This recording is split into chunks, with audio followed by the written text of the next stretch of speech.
நாளைக்கு சேலம் பக்கம் அரசியல் களம் பயங்கர அனல் பறக்க போகுது.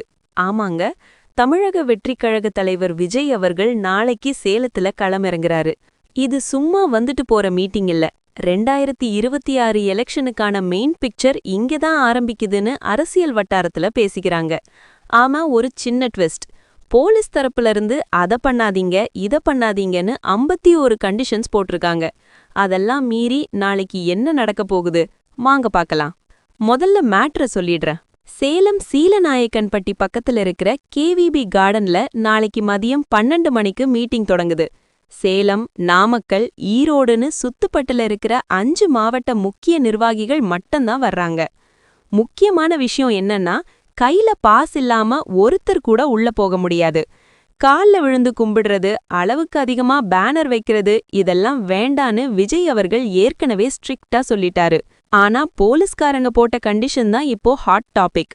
3 மணிக்குள்ள மீட்டிங்க முடிச்சிட்டு கிளம்பிடணும், யாரையும் தனிப்பட்ட முறையில விமர்சிக்க கூடாதுன்னு சொல்லிருக்காங்க.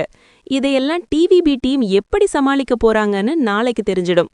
எதுக்கு இந்த சேலம்? The why. நம்மள நிறைய பேர் கேக்குறாங்க, ஏன் சேலத்துல ஆரம்பிக்கணும்னு. பாருங்க, சேலம்ங்கிறது எடப்பாடி பழனிசாமி அவங்களோட அசைக்க முடியாத கோட்டை. போன எலெக்ஷன்ல 11ல 10 சீட்டை அதிமுக அள்ளுன இடம். அங்க போயிட்டு ஒரு சின்ன அதிர்வை உண்டாக்குனா கூட அது 2026ல பெரிய மாற்றத்தை தரும்னு விஜய் அவர்கள் கணக்கு போடுறாரு.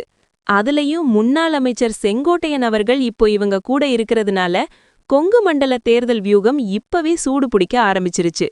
நீங்க என்ன நினைக்கிறீங்க? நாளைக்கு சேலத்துல விஜய் அவர்கள் என்ன பேச போறாரு? 2026 தேர்தலுக்கான அந்த ரகசிய பிளான் என்னவா இருக்கும்?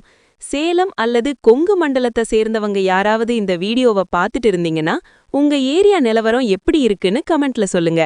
வீடியோ பிடிச்சிருந்தா லைக் பண்ணிட்டு சேனலை சப்ஸ்கிரைப் பண்ணிடுங்க. நாளைக்கு அடுத்த அப்டேட்டோட வர்றேன். நன்றி.